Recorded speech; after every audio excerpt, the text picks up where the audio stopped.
7 o'clock. We will start with a pledge of allegiance. I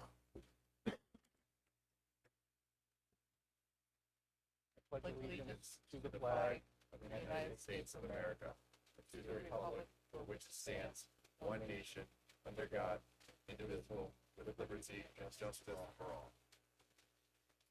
Thank you.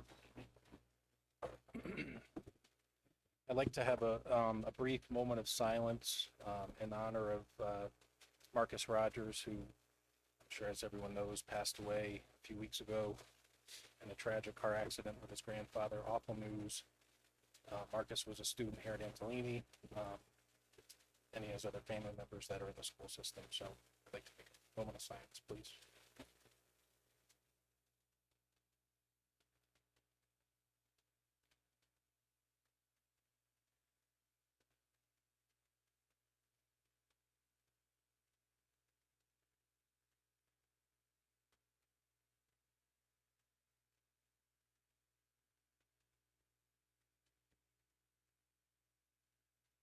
Thank you. All right. Chair to select the order of business. I don't have any change to the order of business. Communication to the board. I did not receive any communication. Jeff, I don't know if you have any that you're aware of. No, none. Okay, thank you. Okay. Opportunity for public comment. Would anyone like to speak tonight? Please just state your name and address. My name is Ole Carlson. I live at 455 West Hill Road, New Hartford. Dear Board, there was a mention in the paper that the Board of Education is thinking about increasing security in the school system. This was after the recent school and other mass shootings. This system has 400 students and 60 to 70 teachers and staff scattered over 3 buildings. Now, I don't know how many of you have ever worked in a true secure environment. Okay. And I don't mean a building with locked doors and badges. As has been demonstrated by the bodies of dead children and teachers, this does not work. Of the 3 schools you have, 3 are not currently defensible. Only one can be made very secure, and that school is the Antolini School. Why? School shootings are shootings of opportunity. The person doing the shooting had ease of entry. The building was easy to reach and easy to enter. That currently describes all 3 of our schools. On the plus side, Antolini is the only school that has a gate, a fence, and separation from the school. That separation gives security time to react. This offers the board an opportunity to create a safe and secure school for the students and teachers. The gate can be made secure with key entry, video, or guard. Additionally, the school entryways can be double doored with locks, videos, and metal detectors if wanted. Once the security upgrades are made, and that can be done in 1 to 3 months, all the children can be moved to Antolini. This school can hold 650 children, and the system has some 400 students. By making the school difficult to reach and access, you can make this tragic event very unlikely to occur. The students and teachers deserve the safest environment that this board can provide.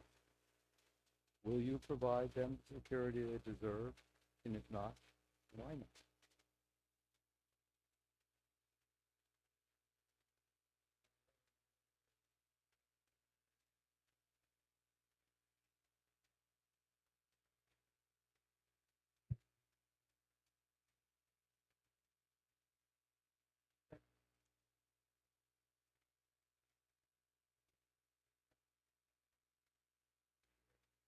Take over you.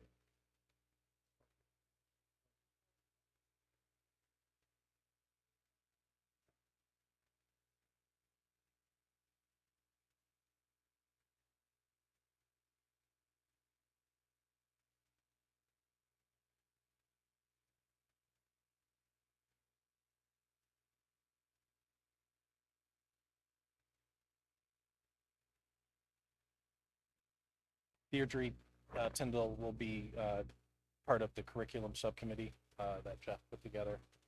And in the coming months, he will have more to say on that, as well as you. So thank you for volunteering. Appreciate that. And that's all that I have. So moving along to the superintendent's report, Mr. Sousa. All right, first order, you should see some line item transfers as I continue to take a look at some of the budgets, pieces that were inherited for this current school year that we're in. So were there transfers made there for your review as promised prior to? So this was because monies were moved from service contracts to offset costs for emergency repairs. This was now putting it back in place where they should have been so that it reads correctly.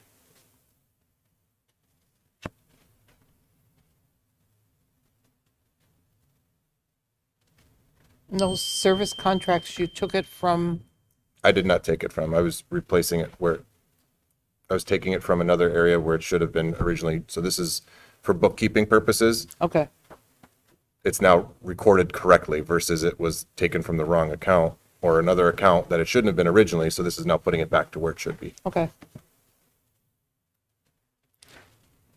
Auditing and bookkeeping purposes. Got it. Thanks. You're welcome.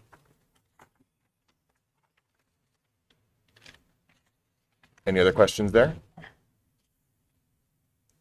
Okay.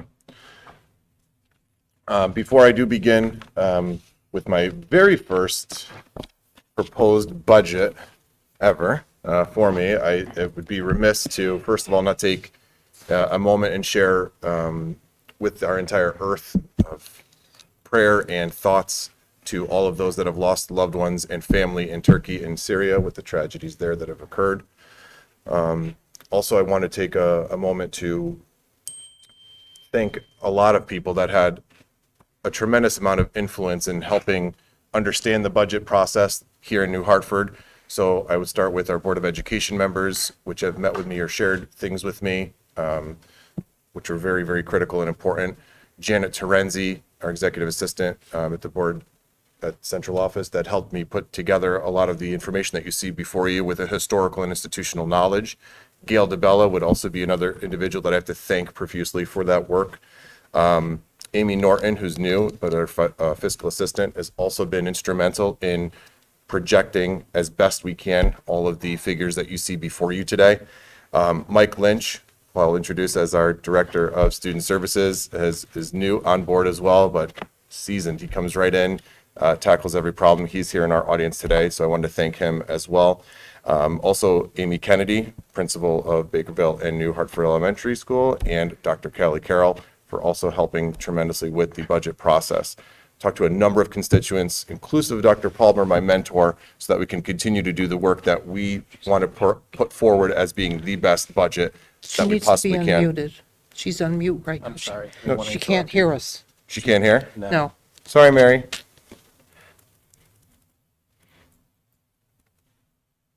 Can you hear us now, Mary? Yes, I can. All right, very good. Thank you. I was giving a tremendous amount of thanks to all of the folks that helped develop the budget. Sorry about that. Very good. Okay. Thanks. All right. So tonight's budget presentation is the first presentation. It is considered, in my opinion, a roll forward budget, meaning that everything from last year we're looking to move forward. There are no new opportunities outside of, or no new programs or things that we're bringing into New Hartford Public Schools. We are maintaining the level of excellence that we've had from this current year, the year past, and moving it forward. So those are the main drivers of our increases with no new programs. If you turn to the budget history, has been presented in the past over the course of more than a decade, from 2006 on. That's your first page in your packet. The same with your capital history as well for our Board of Ed. That's just there for historical reference. But I want to turn our attention to the first sheet, which is our summary sheet, which just very, very generally gives an overarching glance at what the main drivers again were that I mentioned about a month or so ago when we got together in January. So the total budget increase that I'm proposing to maintain the level of excellence that we have is at a total of $333,000, 340, and the percentage increase is 3.69. This is driven primarily due to contractual increases in STEP, as you can see, for those of you at home. A huge thanks to Heather Mathers as well, who is navigating our presentation so that folks at home can see the same presentation that's on the Promethean board, but also right there in front of you, taking it up a notch in the level of excellence. So our contractual increases there, those are for our staff members, are at 143,000. Employee benefits are at 128,000. Plant operations with contract services and fuel costs are inclusive in there at 49,000 and change. Pupil transportation is up 19,000 again for bus contracts for regular ed and special education. Pupil services are increasing by about 13,000, but that's offset by a lot of our grants, our IDA grant and also ESSER grants. And there was a lot of cost savings this year, which I'm very happy to report, at a tune of $92,000 from having one less bus run for our special education bus lease and also magnet school tuitions as well as students have graduated on. So that's just a quick summary of everything that's encapsulated within the budget. Do you mind if I interrupt? Sorry. You may certainly interrupt. Yes, go ahead. And I'm sorry, I didn't email you this beforehand, but the totals here don't add up to. That is correct. Okay. Yep. Cognizant of that.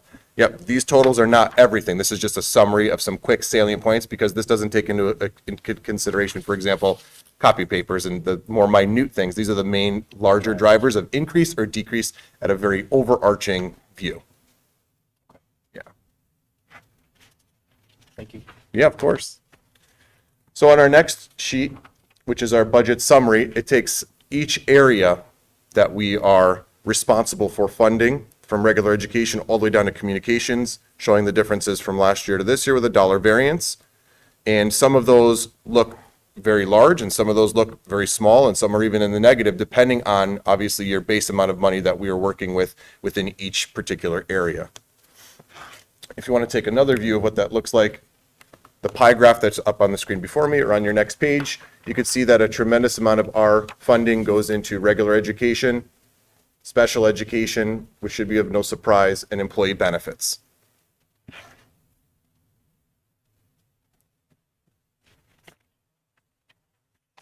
All right.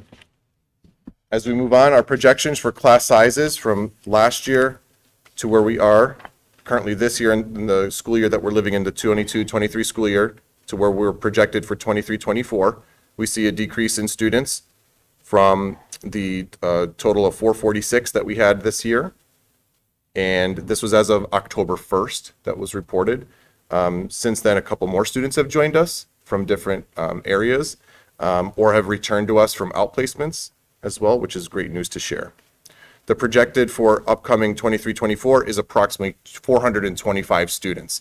That number can fluctuate again with move-ins, with those folks that are attracted to coming to New Hartford Public Schools that could increase, or students from daycare now that we have our pre-K program, our pre-K 3 and 4. As students are exiting from those programs, they come to us in the New Hartford Public School system. Our cost per pupil expenditures, if you look on your bottom left-hand side, is ranked very low at $22,002 in comparison to like a Colebrook.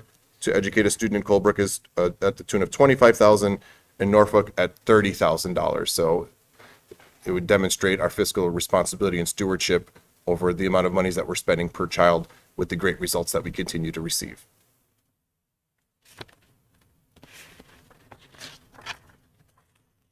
With the lesser amount of children projected for next fall, is it possible we could reduce a teacher?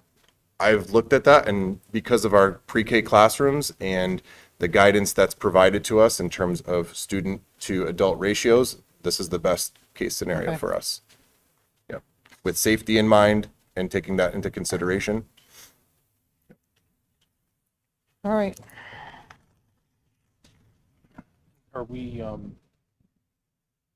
haven't talked about this before, but the pre-K program, we've had one section in some years, and last year we added a section to 2. Or you're proposing to keep two? To keep the two, absolutely. Okay. Yep, with birth rates taken in consideration in our students from pre-K moving up to the pre-K 4, and then new enrollments. We have play dates coming up, I believe, in March 24th, if I'm not mistaken. I see my director nodding his head, Mike, so we'll have a better idea again as well, because we have some friends, I'm sure, that we didn't account for that will be enrolling in our pre-K program. And the projected kindergarten enrollment of 37, is that, Moving our pre-K 4s up. but we would expect others to come in. It just seems like it's low, For considering the history. Yeah, if there are other move-ins, then that number will increase. That was my best projection based again on birth rates and knowing who was born here in New Hartford, and adding a couple more, but I'm not sure exactly how many more students would be moving in. Okay. Yeah. Do you think it's time to look at how much we're charging for pre-K? Are we in line with other pre-K programs for tuition? Sure, regionally, I haven't found that a lot of the smaller districts around us offer a pre-K program. They're just starting that now. Right, So I've okay. been talking to local superintendents about that, so that's a difficult point to compare outside of going further away from us and then comparing the cost there. But I could do that at a regional superintendent meeting. But really close to us, they're just getting those programs started. Because originally, before we started this pre-K program, and I looked into the rates that were being charged around us, I went to like the various churches, Giant Steps, and those places. And that's where I got the rates from that we then determined how much we were going to charge when we first started. It's a good time to revisit it. I didn't know, Yep. yeah, I didn't know if it was time to look at it again. Why not? Is that 2 years? Duly ago? noted. We should definitely take It a was look. more than 2 years ago. Right. Okay. Yes, Travis, you got the button. So in general, it, like even looking at your averages for what's kind of going up and down, why are we spending less on teachers, less on our students overall? And it just seems like every question is about how can we spend less, not how can we provide more. Yeah, it's a great question to ponder and consider. Some people think of it as a point of pride, being fiscally conservative. Others would say we're not doing enough, right? And that's our responsibility together to propose what we think is right. Based on my recommendations, this is where we're at currently. This was from last year's per pupil expenditures. Yeah. Next year's will be projected after the October 1st enrollment date, looking at our budget that's been passed, and then entering that into the formulary. So that may increase. Yeah. But it's you could look at it both ways. Okay. Yep. Yes, Tony. I just think that per pupil expenditures number, they really don't tell you much. Because you're taking your fixed cost and, the amount of students vary in each town. So you can't really make a real comparison there. Yeah. It's kind of a moot point. Yeah. And this information is directly from the Connecticut State Department of Education. Again, they utilize their formulation based on what budget was passed per pupil. As of October 1st, a lot changes every year after October 1st, to your point, Tony. All right, let's take a look over in our regular education budget.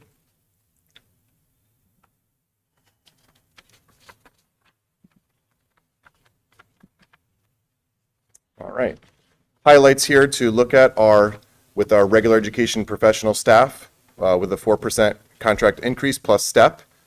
That is one of our largest drivers here. Other things that are here are very minuscule in comparison. The percentages, again, vary based on the points or the amount of monies spent in previous years. Substitute teachers, I feel very comfortable that at $59,000 with an increase of 1,600 would get us to where we need to be. That has fluctuated significantly with COVID, obviously.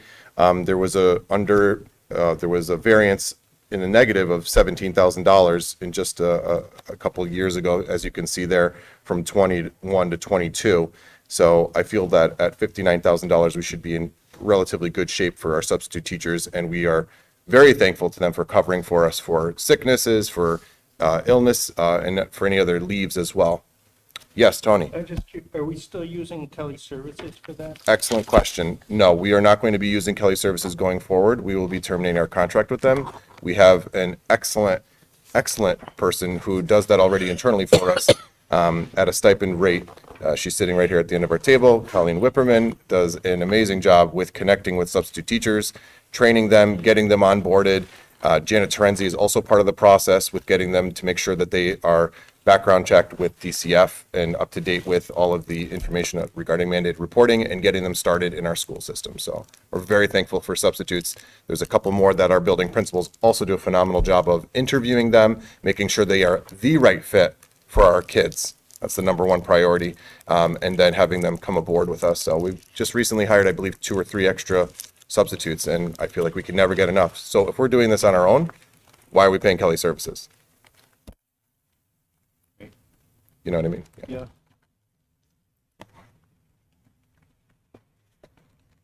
Any other questions on the regular ed, the first page there relative to salaries?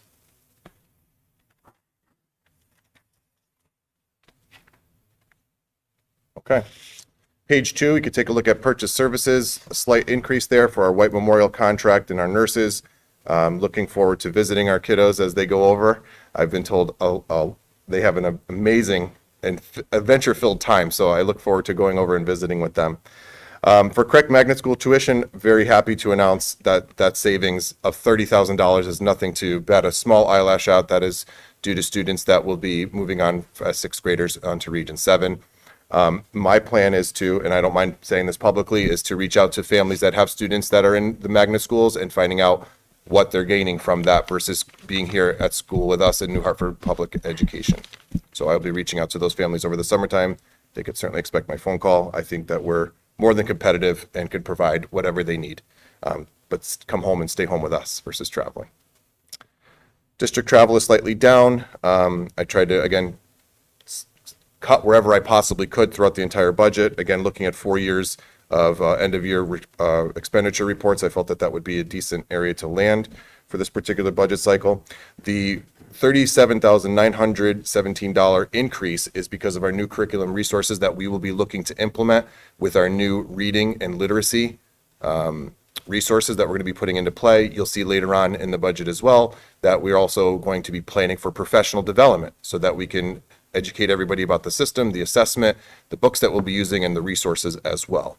So that is a large increase there. That is because of those resources that we're projecting to implement and put in place by 2024.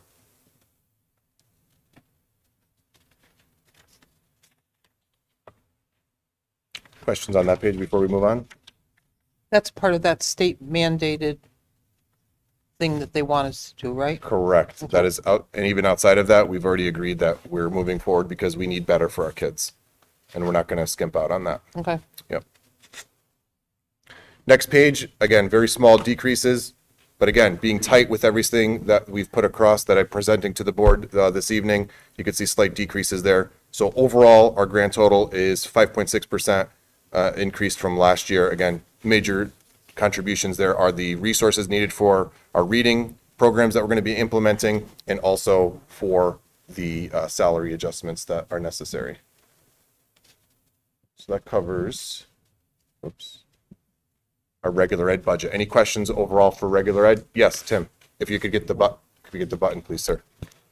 Thank you. Just one comment, I guess. Can we draw forward that curriculum resources to the summary page? Can we draw forward? Hold on a second. It's a $40,000 increase, right? I would think that would be considered substantial.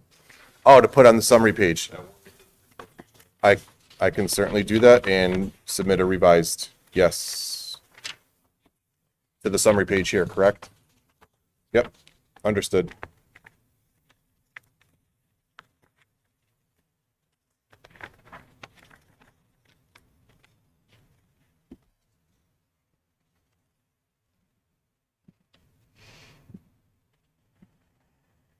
Okay, moving on to special education, which I am extremely proud of our entire department, just as I am extremely proud of our teachers and the work that they do every single day with our kiddos, and they meet their needs at whatever level they're at. When students receive special education support, we are bar none. I am extremely impressed with the professionalism from communicating to parents well in advance, from our regular ed teaching staff to our interventionists and our tutors that work with students, providing updates to our parents so that they know what the difficulties are that our child or that their student or our student, their child is encountering, and how to remedy that.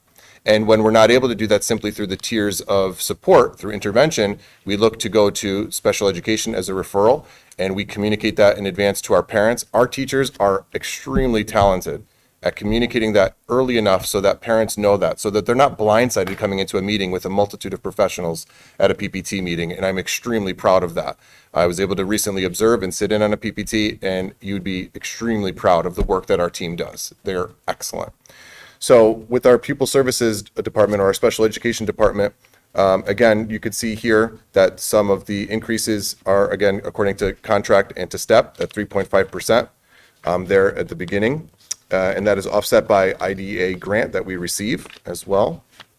That is not a competitive grant. That is a grant that we receive every year.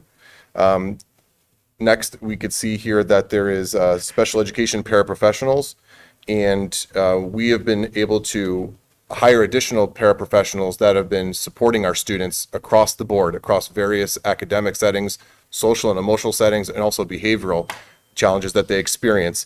So we have a litany of paraeducators that do a tremendous amount of work every day for our kiddos, and we're able to offset some of those costs that they were that was being projected at that $84,000 increase, or sorry, decrease because of the grant funding. Otherwise, that would have been a substantial increase in our overall budget. So I'm proud to present that as well to the board.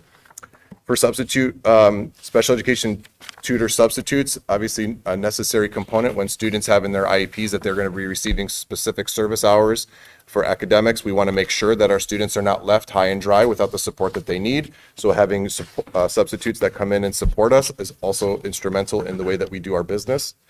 And the other offset piece here is looking at pupil services and therapies. Again, very proud that we're cutting that by $35,000 across the board there for our therapies. As you can see, that's a huge major savings, again, by students moving on to Region 7, and again, offset by the grant monies that we receive every single year.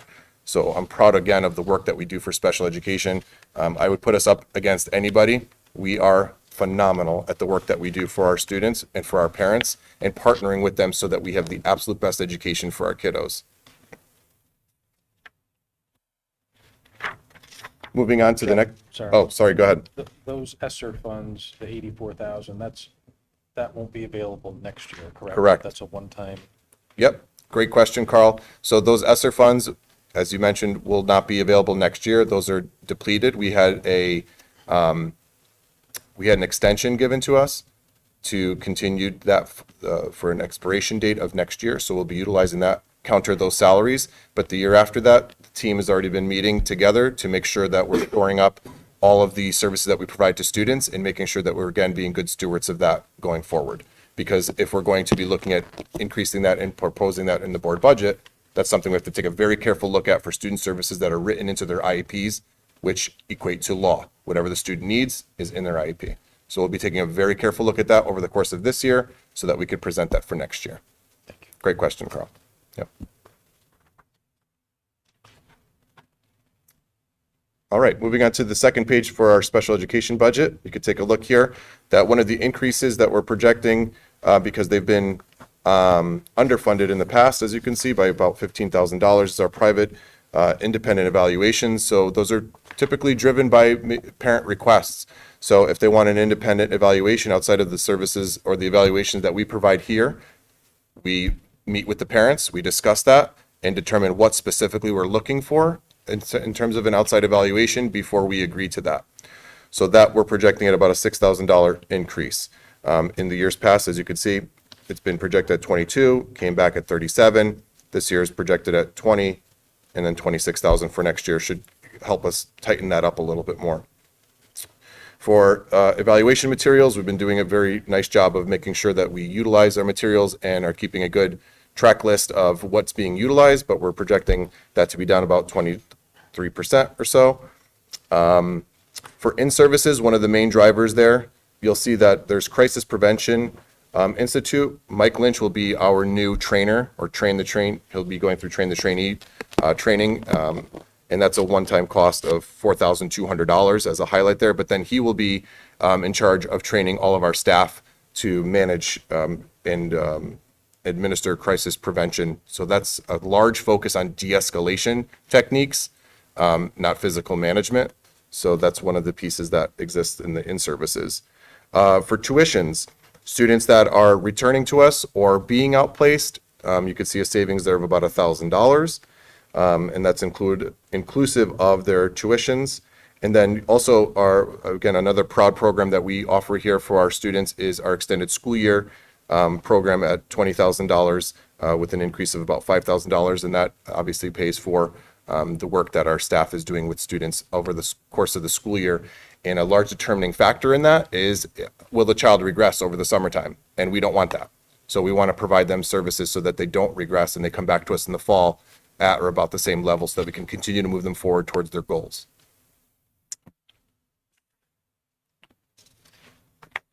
Next page is just equipment and professional dues at no increases there.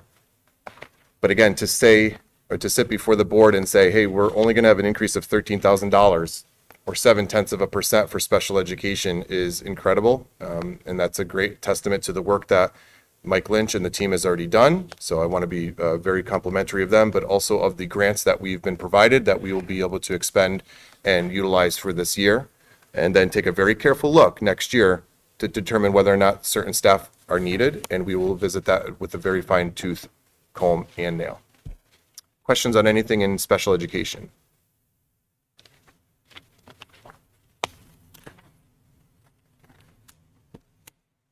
Okay.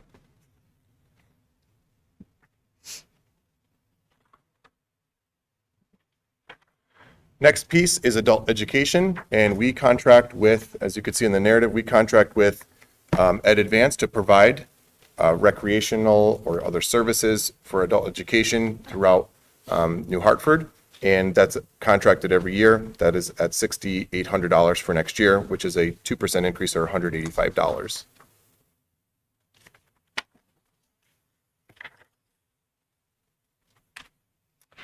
Touting people that keep us very healthy and keep us very safe each and every day, from vomiting to cuts and bruises to taking fevers and temperatures, and custodians are also involved in that. They do a lot of the great cleanup, but our nurses are exceptional.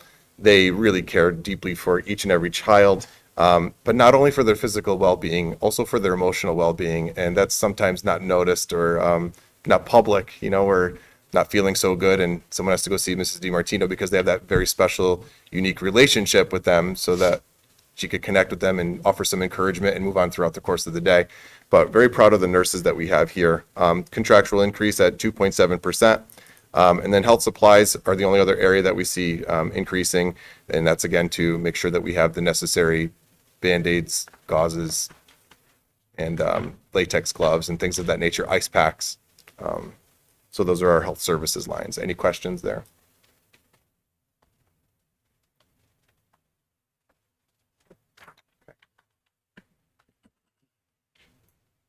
Next, something near and dear to my heart, improvement of instruction, which is one of the main drivers of what we do in education each and every day. Main drivers here, if you look at the professional development line, you would see that there would normally have been a substantial increase there at about $25,000 to cover our professional development needs next year as we incorporate our literacy programs. And you can see that those are offset by the Title IV grant, which we're excited about and we continue to receive, and also our rural education grant as well through REAP. So those will be offset there. So that's at a savings instead of at an expenditure amount. Curriculum work is the same thing. We see that there's a significant increase, but again, due to the projected REAP grant, we're utilizing those funds, being fiscally responsible and applying that there. So instead of a 10,000 increase, we see a 5,000 increase there for, again, the new curriculum implementation. Going across the board, there are other pieces. Let's see here. Again, tightening up wherever we possibly could with professional development library. But those are the only other pieces that we see any other increases or decreases for improvement of instruction.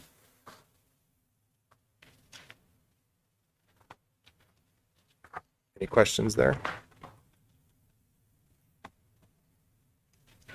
Okay.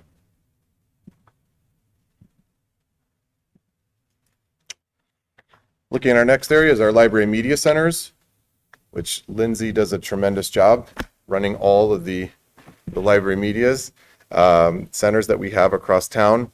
And again, looking at a course of time and knowing that newer materials have been purchased recently and trying to be as close or as tight as we possibly can over the course of many years averages, you could see that there were some cost savings that were able to be realized here through Library Media Center. Most specifically, audio and visual supplies that don't need to be replenished or replaced because they're still newer, or other online subscriptions, which we were able to negotiate and shop.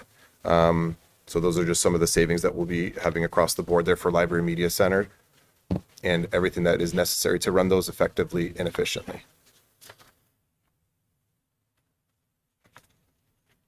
Questions on library media?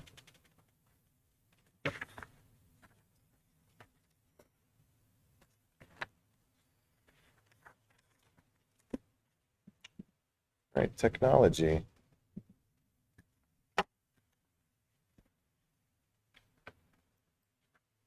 If we look overall here at technology, again, some very minor increases across the board.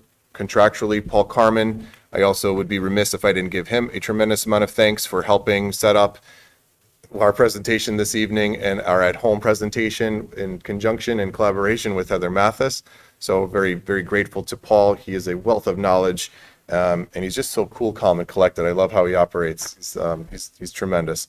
He has recently upgraded our badge ID system to be much more professional looking as new people join us, and he's done a tremendous job. I've been very, very happy with him so far, and the work that he provides and the support that he provides for Mike Lynch coming new aboard, and for Kellyanne Lynn Snowden. Again, just making sure that we're all up to standard with our technology that we're utilizing to make sure that our jobs are functioning more efficiently and easier to support students, to support our principals and our teachers and our staff.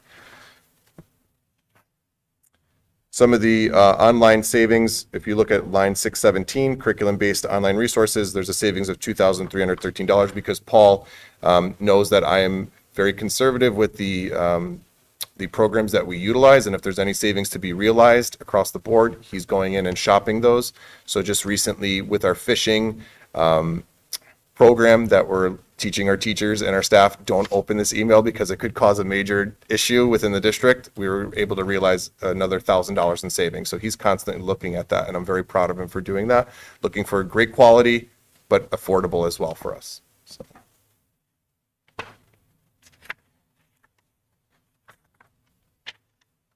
Anything else on technology?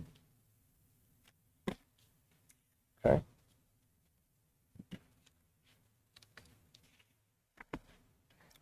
For Board of Education, one of the main pieces here was our legal fees and looking to see if we could get those under control because they have fluctuated drastically over the course of 4 years. Legal fees have a lot of variability in them dependent on what the case and the manner is, whether it's an employee issue, whether it's a student confidentiality issue, whether it's a confidential or private student matter, and seeking out legal counsel. So that does fluctuate. I feel very comfortable sitting at about $30,000, which is a $2,000 increase over the course of my short time here, remember, a couple of months. But this is the best that I could project that for going into the 23-24 school year.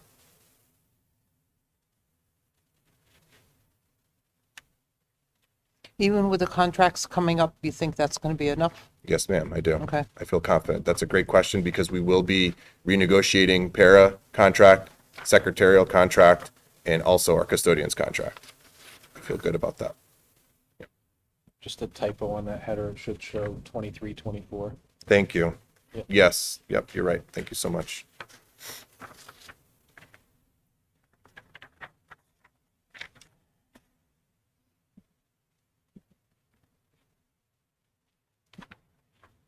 All right, moving on to our central office staff members. This is inclusive of me all the way down to everyone that works at central office over in town hall. Again, the work that is done there on a daily basis. We finally formed an entire team.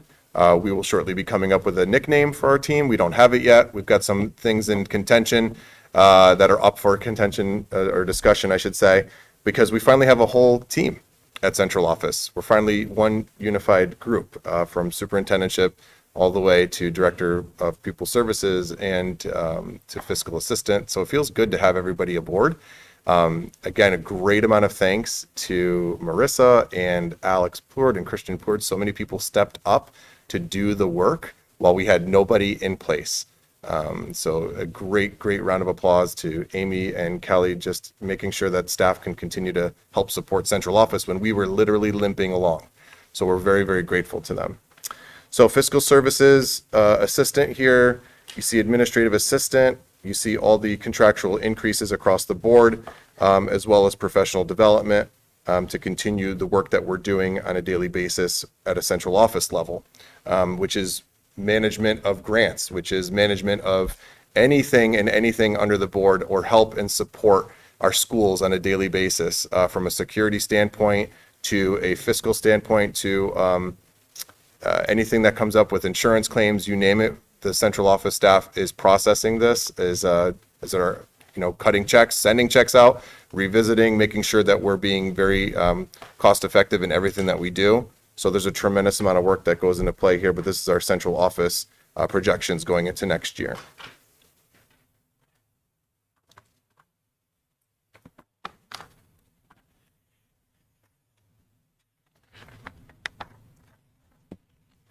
Additionally, at central office, you could see that there are certain memberships or other periodicals that we subscribe to.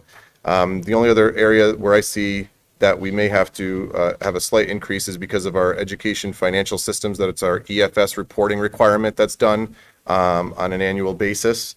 And that's provided to the state of Connecticut, but also to the federal government for funding purposes. So at times they do request that we run reports for them. That's why I'm seeing that additional increase of $500 in that particular line item. Other things that are driving there are the costs of paper and other goods, if you look at office supplies, for example. Any questions on central office?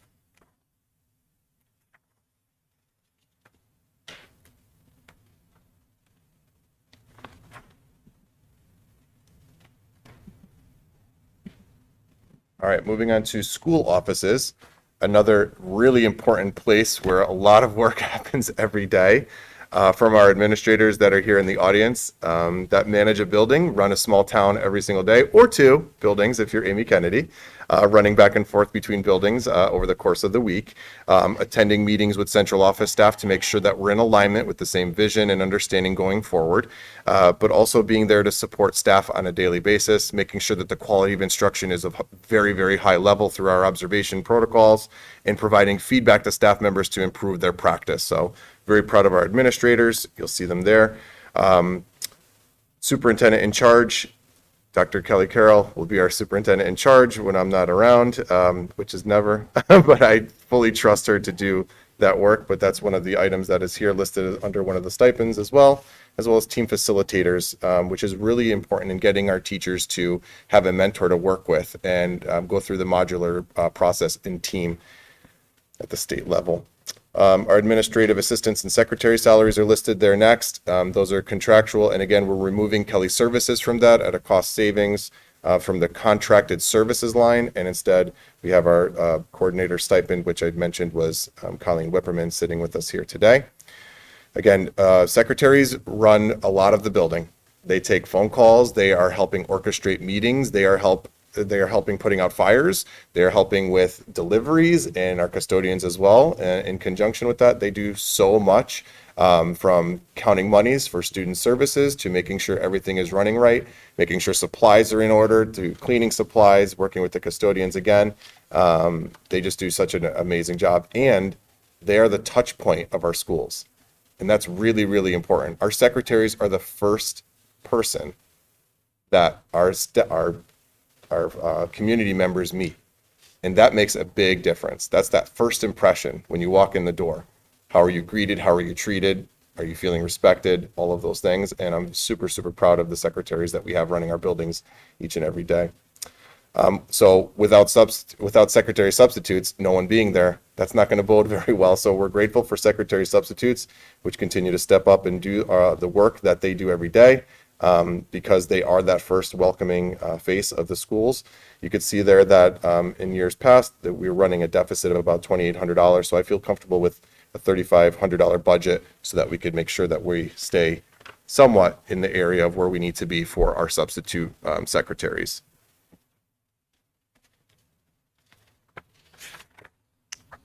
And lastly, here are professional dues, which provide in-depth knowledge and experiences and networking for our administrators, all the way from the ASCD down to the NSCD and CAS, which we have our banquets to honor our students too. So being part of those memberships also allows us to recognize our students in a very positive manner. So those are our professional dues for our admin as well. Any question relative to school offices?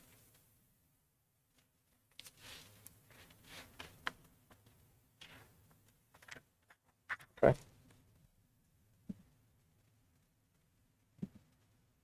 Plant operations.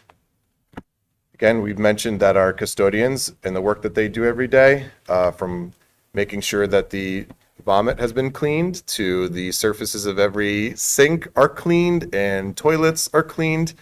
They need to be honored for the work that they do. They are oftentimes not recognized because they fly so well under the radar, but they are servants at heart, and they are incredible individuals that we have servicing our buildings every day, not just mopping up and sweeping up the floors, but they're also extremely pleasant, very kind members of our school community, and they're very valuable as well. They keep our schools safe. They're constantly on watch as well. If something doesn't look right, they're on it. They're reporting it to the school administration, or they're on it and reporting it to the school nurses so that we can get any issues taken care of. They also have my cell phone number. We stay in contact all of the time with anything that they foresee as being an issue, or if something breaks down through emergency operations. So they contact me. They're phenomenal. For overtime there, you could see that this is more in alignment with their current contract language. Prior to that, we'd always run a deficit of about $3,000 or so over the course of the 4 years for their overtime work that they do. And they are here at the school buildings for recreation. They're here over the winter time to make sure our buildings are warm before the kids and the staff get here. So that's part of that. Our part-time custodians as well over the summertime. It is really, really, really important to get our buildings up and running in the summertime and making sure that they're completely cleaned and deeply cleaned every year. So there's an increase there to, again, better meet the need of where we're supposed to be at for our custodians. Substitute custodians, again, depending on the health of our custodians and where they're at. COVID, we saw some significant pieces there. I'm projecting that at about 1,000 to see where that lands for next year. That prior to the 21-22 school year, it was better suited at that level. So I think that was increased because of that, because of the pandemic. Utilities, as you know, are increasing across the state of Connecticut, across the nation, from everything from garbage to electricity to our water. So those are at a projected $6,000 increase, or 5.6%. Emergency repairs has been something that seems to creep up and has been creeping up over the course of the last, again, 4 years of my study for the budgets, with a tremendous shortfall in the 21-22 school year of $58,000 for emergency repairs. And that would be anything from an oil tank to a water fountain to a ventilation piece to anything HVAC related and heating, or plumbing at the boiler level or even at the furnace levels. So those things seem to creep up on us. I feel like at $53,000 projection for next year, we should be in okay shape outside, barring any other significant emergencies. What I'm also aware of, but I would think that it would be better suited for our capital, is to start looking at replacing of our oil tanks. So I've started working with some contractors to get some prices for some single and even some double fiberglass tanks as we look to phase in and replace them over the course of the 5-year capital improvement budget versus this year upcoming. Outside of that, there's general maintenance in the next line with an installation of a gate to prohibit community members from traveling up the side of Antolini up onto that field. There's a walkway to travel up there. but we feel strongly that we need to install a gate because that pavement area is becoming decimated by all of the traffic traveling up and down that pathway. There's additional painting that we are also looking at to continue our work for maintenance at Anatolini, the same at Bakerville, and the same at New Hartford.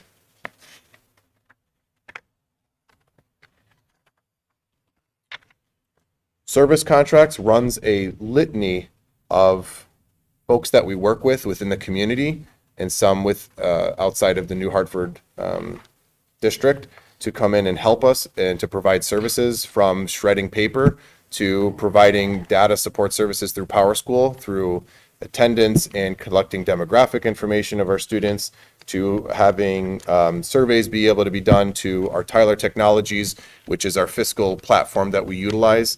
These are all the costs that we're projecting for next year with all of the contracts. And I did not see last year this. So the one gap that I see here is an $8,000 cost for septic. I'm not sure why that was not included last year. I can't speak to that. I'm not sure. But that $8,000 I did include, as those costs should be included in our service contracts. Deirdre? We looked at having multiple vendors give pricing on all of these different things Yes, compared to what's on here right now.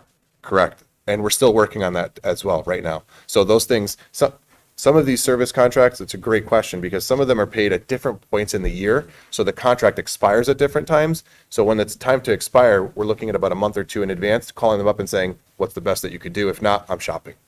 So they're coming and going. So this, again, it's a proposed budget.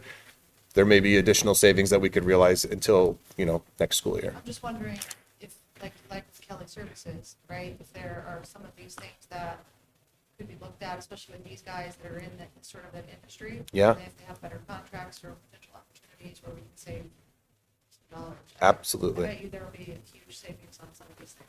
I would love that. Absolutely. Thank you.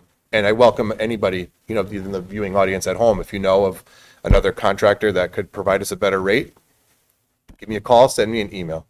Be more than happy to do that and look into that. What is the one under fire protection? Sequel. SQL reports, typo there. SQL reports is being able to utilize PowerSchool and run our own type of report. So if we wanted attendance reports and comparing them to demographics, or we wanted some specific report, then they would work with us so that we would be able to code the report correctly. Oh, okay. So it would provide the information that we're looking for. So it's just that customization feature at $100 to run. And Linda Fitzgerald works with PowerSchool to do that. Okay. What's Alexandria? Alexandria, help. I'll throw up a red flag. Alexandria is how you look for books in the library. Thank you. Yep. The catalog, right? The library catalog program Yes. software? Yes. Instead of the old card catalog. Yes, it's the digital platform. Thank you. Breakdown last year. Yes. The Are you mic'd? Go ahead. Associated Security, going from 720 to 4650. Associated Security was, I don't remember if that's Simplex or, I hold on a have second. I have a summary last year. It says monitoring of alarms. Of it's the alarm company, I believe, yeah. Didn't we upgrade panic buttons and things like that? Let me make a note and I'll absolutely report back on that. I do believe it's the monitoring system. Yeah, that's a very large increase. Yes.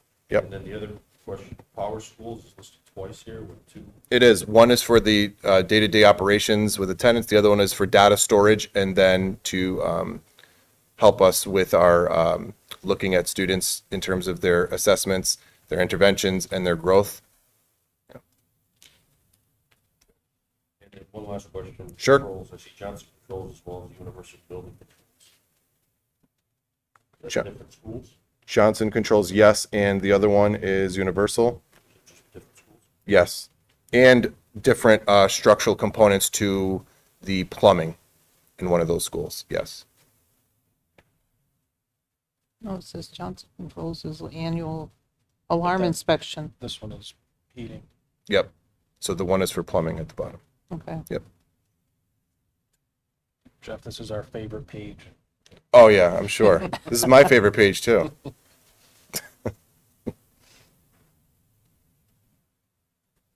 And again, I'm not really privy as to why the septic wasn't there, because there's maintenance and cleaning that out every year, so. Right, that should be an annual. Yeah, so that's Yeah. added there as a service contract at another 8,000. Maybe you could put something like the page that Carl has, you could put it up here. It was in last year's budget, Okay, a summary of the services for each. I will add that to the narrative component. Okay. No. No, it wasn't there But it's on the, on the other sheet, on the other narrative, sheet. but the cost wasn't there. Yeah. We should have saved money this year on snow plowing. That's a contracted agreement and it's paid whether there's snow or not, or salt or not, or anything. Darn. Yeah. When was that? When was that, when is that contract up? Is that, can we do that around here? That is, We do it whether we get it snow or not? that is, and it is part of, give me a moment.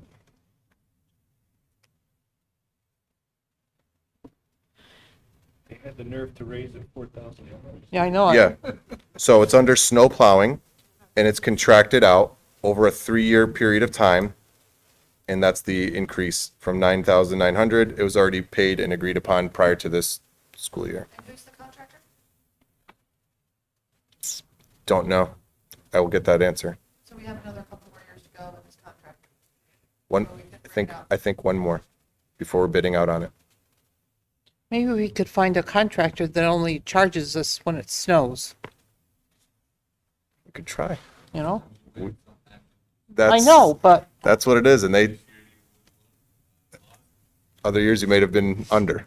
So, yeah. Yep. just trying to save some money. Yes, always, always, always.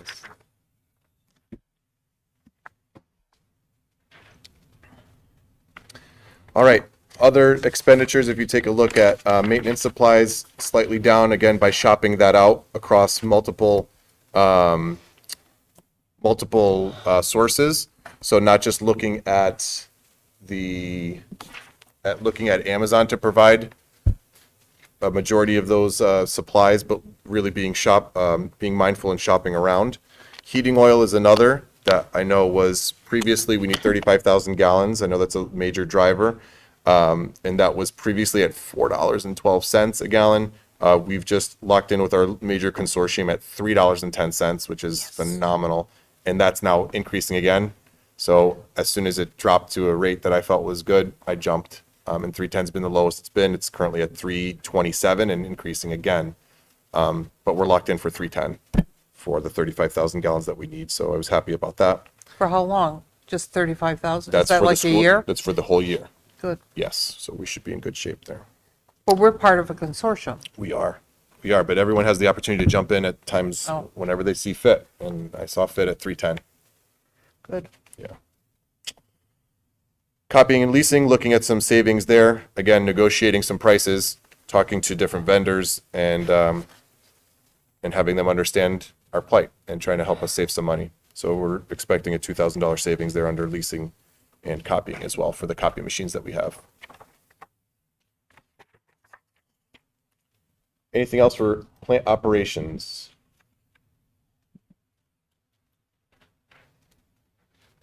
All right, employee benefits. First line off the bat is our medical and our dental insurance, and we are at the last year of a 3-year rate lock, and we do this with the town. So that will be the last year that we see that until they go out to bid again, and we take a look at our savings. We work with Brown and Brown to provide insurance for all of our staff members. And we are part of a very large consortium, which I did not realize, but I've been doing more and more homework as I meet with more and more of our providers. So they'll be looking to shop rates across the state and across the nation to see if they could do better than that going on to next year. But as we know, all prices are increasing there. Life insurance and disability up 7%. Social Security, again, is at a fixed 6.2%. Medicare that we pay into as well is there. The pension fund for non-certified staff is one of the areas that I've noted over the course of the years has been underfunded. If we looked at just the overall fund in 21-22, we were at a shortfall of $26,665. If we're projecting more accurately, in my opinion, and working again with Amy Norton and our my fiscal assistant, we are looking at a $30,000 increase to, again, make sure that we're contributing what we should be contributing and not trying to find savings in any other places in the budget to then try to make multiple line transfers. So again, in full transparency, this would be my projection and what I think that it would take to fulfill that obligation that we have. In the past, I've seen that it was just adjusted from other lines that were over budgeted and then moved. I'm just simply proposing it where it should be. Tax sheltered annuities, small increase there of 500, but again, looks like a larger percent. It's 4.8% because again, the base of it was 10,500 to 11,000. Unemployment compensation, not increasing. Workers' compensation on the next page. We just got our rates back, and this is one of those things that I'm, very happy about. I propose a budget, but then there's savings that come. This will actually be decreased again. We just got our locked-in rate from Kerma, and it came after our proposed budget time. So in the workers' compensation line, that's probably going to be down about $5,000. So it'll be a negative number there. So that will fluctuate and change our summary pages as well. For admin travel, we're looking at about $1,500. And that's the grand total there of 7.9%. But I think that'll decrease a little bit again with those additional savings. Any other questions on the employee benefits? God bless you, Bless Deirdre. you. Jeff, just the Yes, Carl. medical, am I on or? You're on. The medical you said is out to bid. Did Brown & Brown give you an estimate? Nothing yet. They're just starting that process now. Okay. Yep. So they'll be looking at, again, saying, here's our body of folks that we insure and pitting that against all sorts of providers from Blue Cross Blue Shield to Connecticut plan, all the plans that are out there, they'll be looking at that. Thank you. You're welcome. Good. All right, moving on to pupil transportation.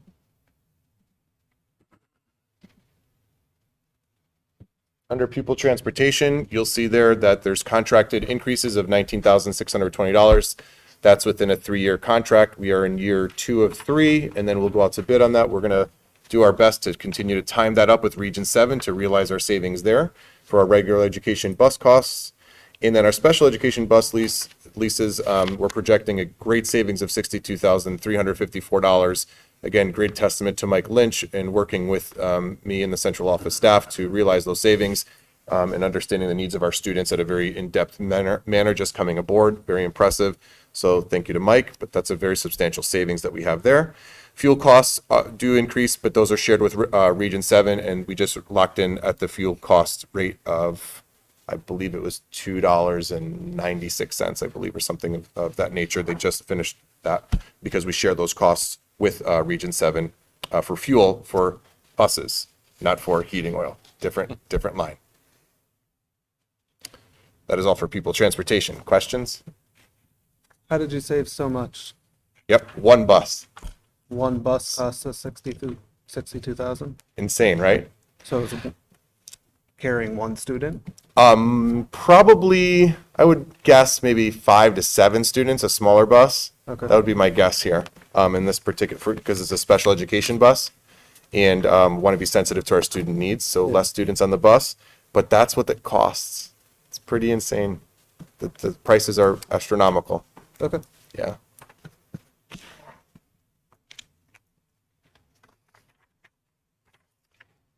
There's no other questions there. We'll go to communications. Projecting that to be down about $1,000. Again, looking at postage and not sending out as much with the days of social media in play and email and other communications. So looking to save some money there as much as we possibly can. So I've got that down to $5,000. Job postings, we currently do, we have to pay to post those positions at a decent rate, believe it or not, when we post it in a newspaper. But if we resort to more of our electronic means and then receiving application materials electronically, which is something that I look forward to do, could probably eliminate this altogether going into next year. When you post it in the newspaper that they charge you more, which doesn't seem right. All right. let me see here. Next piece is district highlights, but I want to skip ahead if I can. I want to come back to that.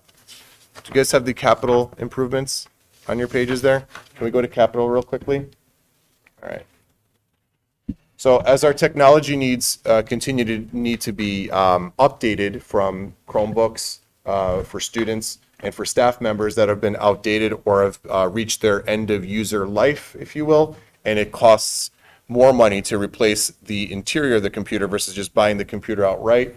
That's the district-wide technology upgrades with, again, 3 Promethean boards added to that and our server hardware, which is becoming outdated. Paul Carmen providing that information to us at a district-wide level. At Antolini, you can see that there are security upgrades relative to things that need to be done that were proposed in previous security meetings that need to tighten up the work that we're at, the work of keeping our kids safe and our staff at Antolini. And then there's also a paving walkway. That's that walkway that we were discussing up on the left-hand side of the building. Once we pave it, we want to protect it with the gate. We don't want it to continue to get eroded and destroyed with multitude of traffic driving up and down that hillside. At Bakerville, there's some rotting trim that needs to be replaced. And at New Hartford, again, additional security upgrades. And we're looking at working with our first selectman, Honorable Dan Jerem, to take a look at utilization of some ARPA funds, but also bonding monies so that we can upgrade our roof at New Hartford Elementary School, which is in need of being replaced. And we will be working together on that. That'll probably be a bonded project with the state of Connecticut. So those are the pieces for capital improvements for requests for next year. Is that the whole roof or parts of it? This will be the whole roof, whether we do it in a 3-year cycle, 2-year cycle. We'll see what we can accomplish together. Any idea how much ARPA money you're getting? Dan has approximately 175,000, I think, earmarked for the project already, if I'm not mistaken, from what he discussed. All right. Is that a flat roof or is it, New Hartford? yeah, From old pictures, it was a flat roof. I think there's been some additional pieces that have been upgraded since. I know that the walkway and entryway is pitched, but the remainder of the roof, I believe, is flatter, for sure. Which you have puddling and other things that accumulate on the top of the roof. All right. So if we could skip back to our district highlights. There's been a lot of amazing work that has happened over the course 22-23 school year, and we're not even done with the school year yet, but this is reporting back from the previous years as well. But one of the greatest pieces are balanced assessment, our smarter balanced assessment science scores have increased by 22%. I'm sorry, at 22% of students are scoring at a higher level at the average or above average level, which is an increase from last year. Students in grades 3 through 6 scoring above the state averages as well. That's been exceptional. We continue to be very, very proud of our student work. And we're utilizing our Smarter Balance assessments to inform our instruction. Not to say this is exactly what we're teaching to the test. We don't subscribe to that. We believe in meeting our kids where they're at and moving them forward. But we're proud of some of the results that we've also received. If you look at the third bullet down, these results are outstanding for students at an 87% in reading, 94% in writing, and then 86% in mathematics. Our district reading results, 71% of the kids are meeting or exceeding goal at Antolini. Great testament again to the staff and the focus on improving instruction right here at Antolini. District parent survey results are listed there. Our parents feel good about the work that we're doing, and they're very proud of that at a very, very, very marked rate at 99 and 98%. The current district enrollment, again, projecting enrollment is one of those games, you know, like shooting arrows in the dark and not knowing where they're going to land. The projected enrollments were beaten this past year. And I'm confident that as more people know about New Hartford Public Schools and they hear from other folks that have their children in New Hartford Public Schools or grandparents or aunt and uncles, that will continue to increase and drive our attractability. Our successful unified sports program still continues at a very, very proud area of integration of students of all needs and diversity. This is very, very awesome to see students helping each other, loving each other, being kind and caring of one another in a truest of sense. And it's such a beautiful thing to see here at Antolini. It's phenomenal. Talented and Gifted program continues to run for grades 4, 5, and 6. And Lindsay Burgeon continues to do great work there in terms of program development and also helping with student identification, but also providing enrichment for students across the board.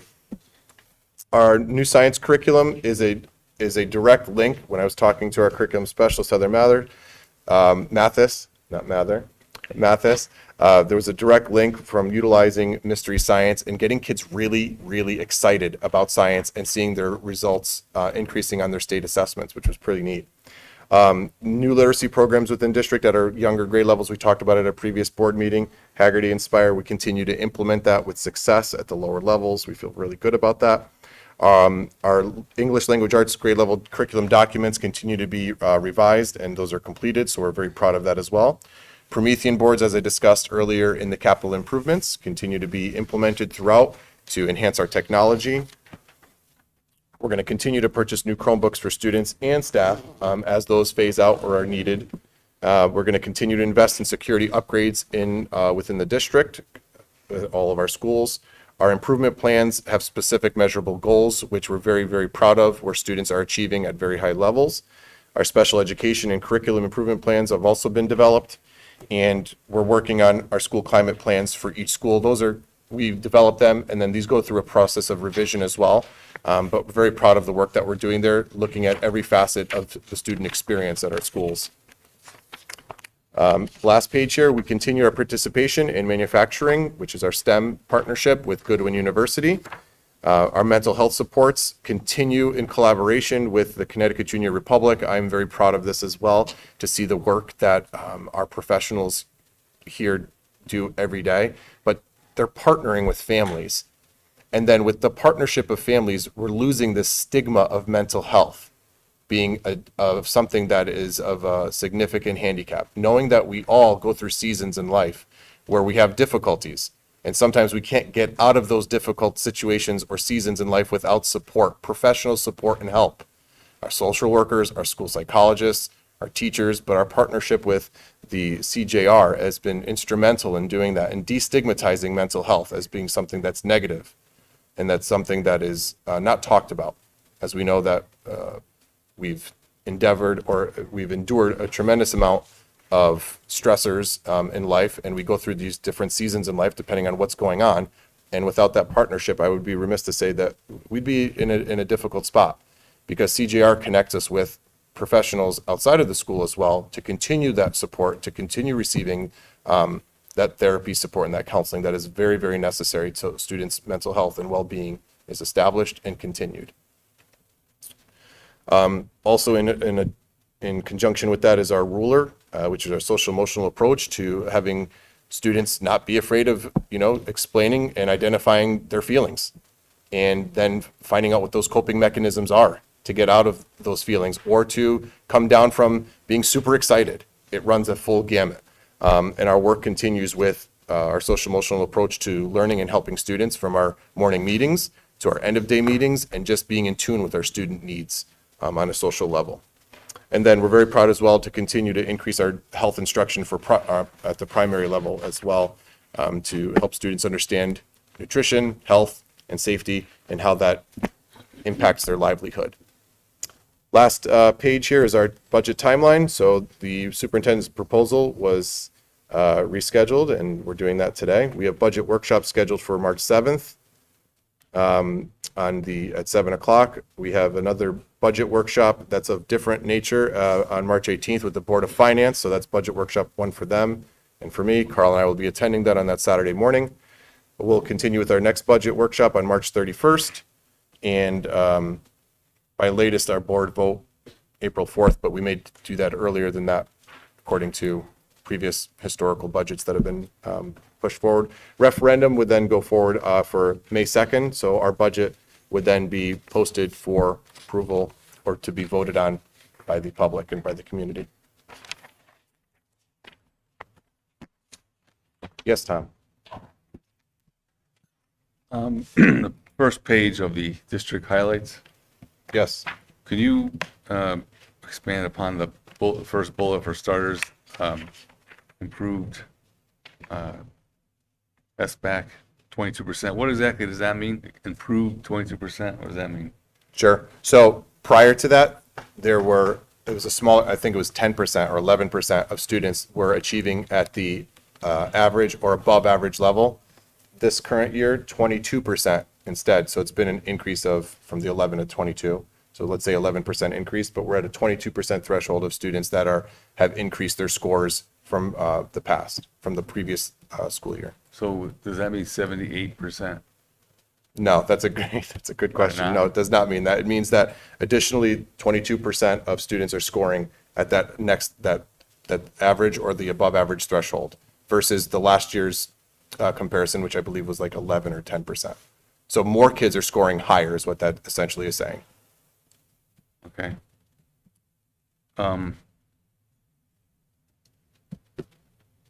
The second bullet, students in grades 3, 6 scored above state averages in SBAC.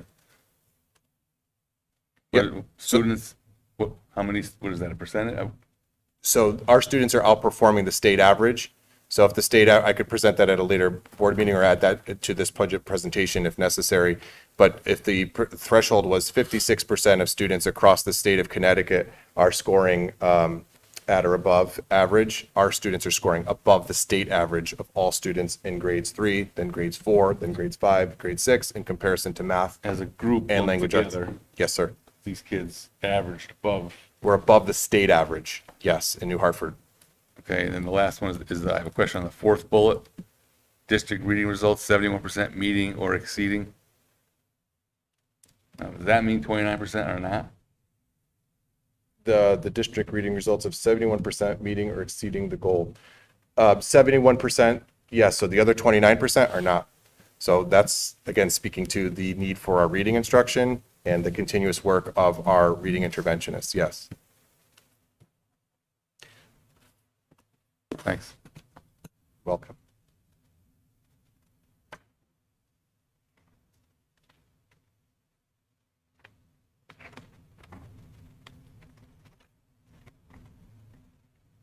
Anything else? Okay. Mary, any questions at home? I don't want to ignore Mary. Mary's here virtually. I just had one question, and it's about the budget timeline. Yes. Is that workshop number 3, is that the correct date, March 31st, or is it March 21st?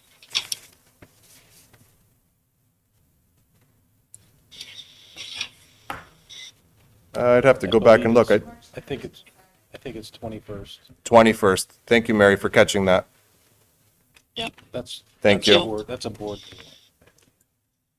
This is a regular board meeting? Right. Okay. Yeah. Thank you, Mary. Thank you. Any other questions? All right, thank you so much, Jeff, for going through that in great detail, as well as more importantly, all the work you and the rest of the team put into really digging into this. It's been a while since, well, I think a fresh eyes on the budget was very helpful, and finding areas to improve on how you all the items. So thank you so much. You're welcome. Thank you. And thank you for what I think is a pretty solid end result as well. So.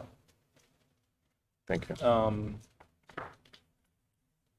So as far as timeline, as Jeff said, we're meeting Board of Finance on Saturday, March 18th. So we need to approve our budget to send to the Board of Finance by our next meeting on the 7th of March. So between now and then, as I know we've had this for about a week now or a little bit less, but between now and that 7th meeting, if there's anything else we want to ask Jeff or clarify, we need to get that done. Yeah. Well, I guess there's a couple adjustments that need to be made as Jeff went through Right. the budget tonight. as well as the school security subcommittee met before this meeting took place. So we had talked about proposing adding additional funds to the budget in terms of school security. So is this a time you want to talk about that now? Talking about budget, so I think we can, yeah. All right, so we had talked, and the subcommittee would like to propose a phased implementation of an armed security guard in our schools. The cost, Jeff checking, was approximately $75,000 Yes, with benefits, not knowing whether or not they would take benefits. that is correct. Was it 40,000 was the, 45,000 salary, 21,000 health, another 1,000 dental, and then our contributions to Social Security and Medicare, and then a travel expense too, so 75,000. so our proposal is to hire on one armed security guard. That armed security guard would roam to start the phasing program. We would do one this year, we would do one next year, and then we'd do one the third year, so that we have armed security guards in all 3 of our schools. With that, we talked about putting out a community survey, right, to gain the community's input on school security and this armed security guard, right, to whether reinforce the decision or to know that the community's not with us on that. And that would go out with the board's permission by the end of this week, right? And then, in addition to that,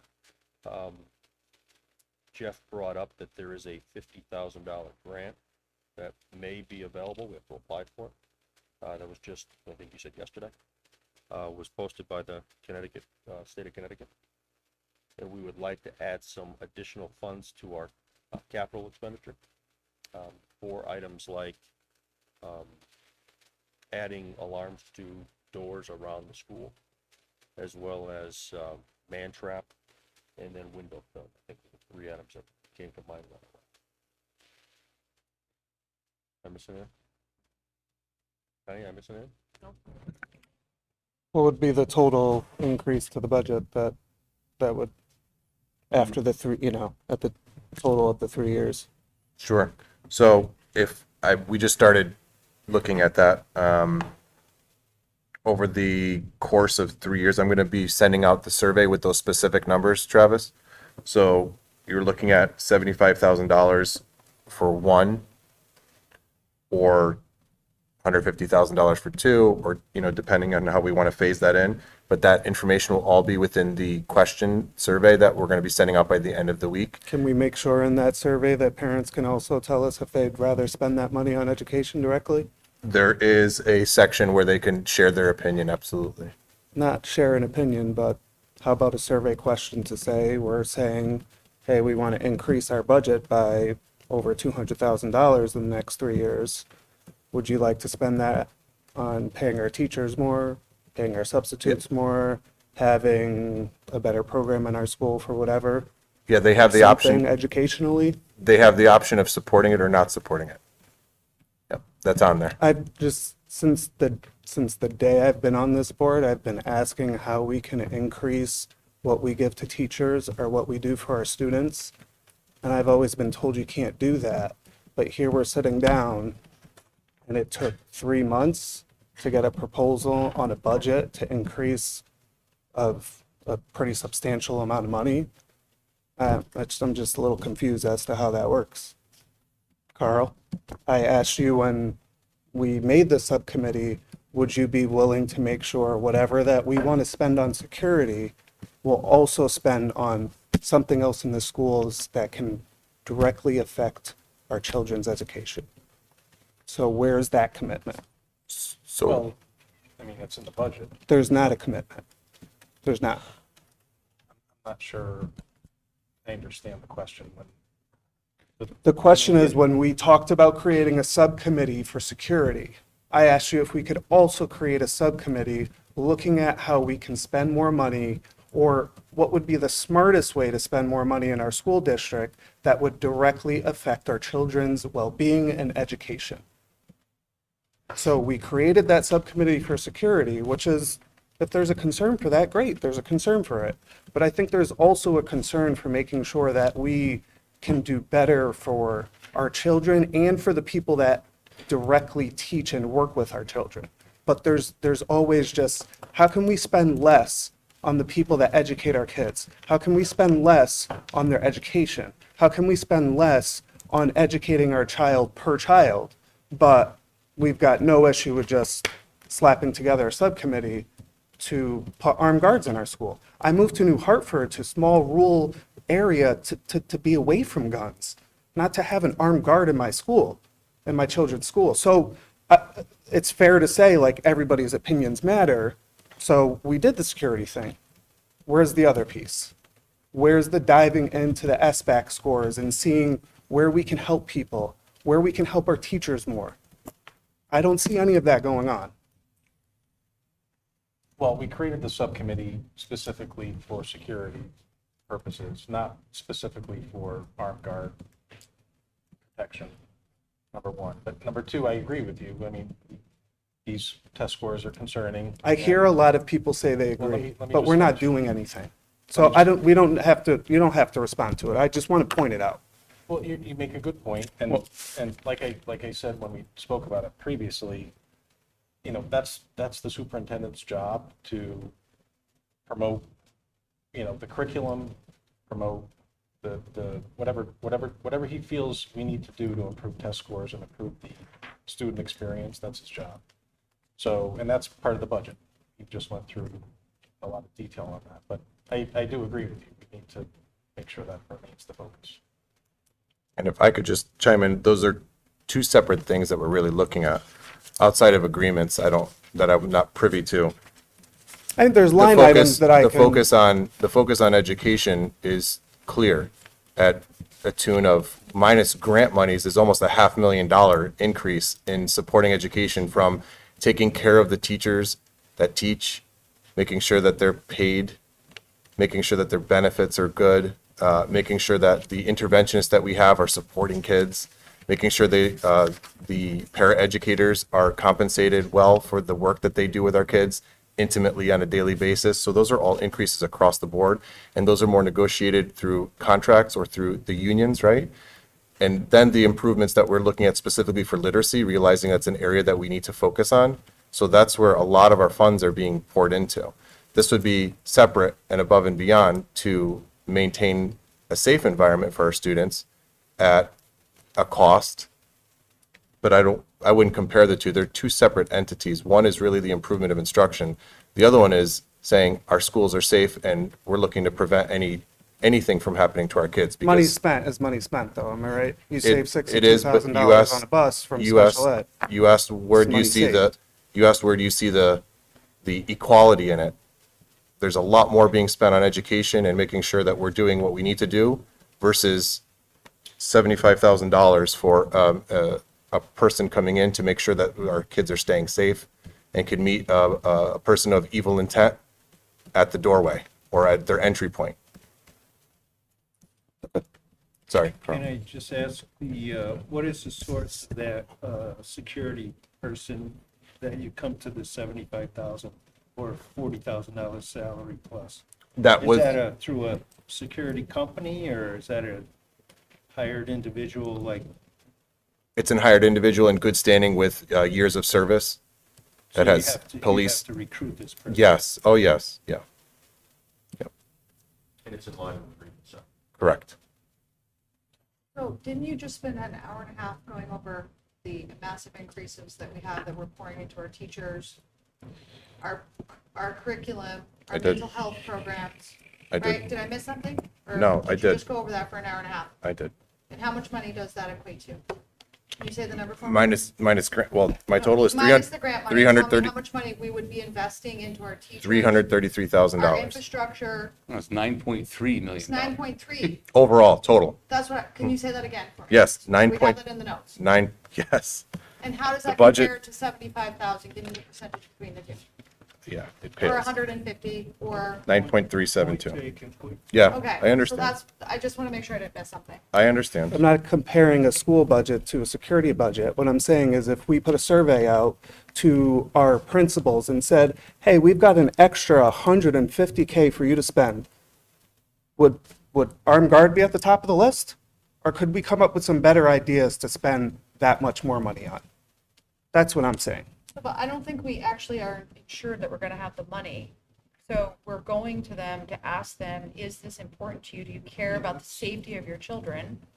We don't have an extra 150 or $300,000 sitting around in the budget. We're going to have to go to the parents and the taxpayers and ask them to increase to protect our children.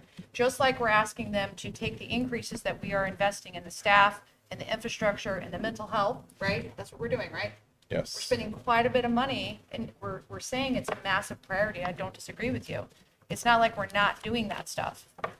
We're gonna have to go to the taxpayers and ask them for a little bit of additional funding, because we do think, just like our education is important, we do feel that the security and the safety of our children is just as important, right? So Travis, are you more or less saying it like you want everybody to have a say? I'm saying very plainly that when we talked about doing security and spending extra money in our budget for security, I asked if we can look at how we can spend some extra money somewhere in education as well.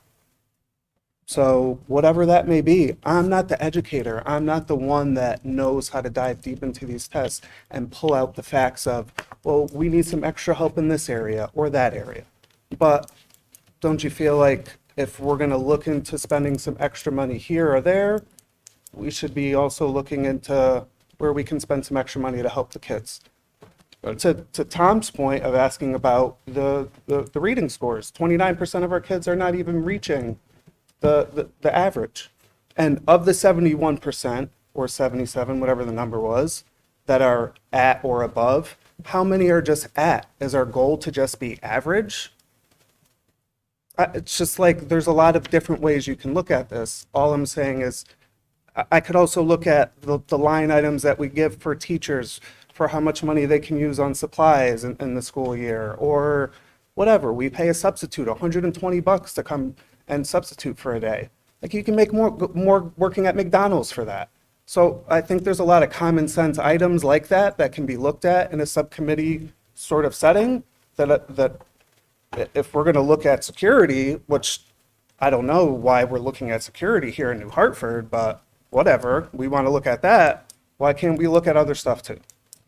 So I raised my hand 4 times. I'm going to Yes, speak. go ahead, Tom. I don't, and not disagreeing with you one bit. Yeah, yeah. But I don't think the two are mutually exclusive items here. We've increased our budget. We're asking the town to accept at this point, $333,000 increase, which is all towards educating our children, all of it. And the requirements thereof, the infrastructure thereof. Now we're asking for an additional 75, which is another, what, 20%. I'm not On- saying on the this- amount on- you're no, no, looking no, for, Greg, Tom, is no, no, no, I just extreme, want though. to speak. I just want to Okay, speak. my bad. So I don't think we've ignored your previous request.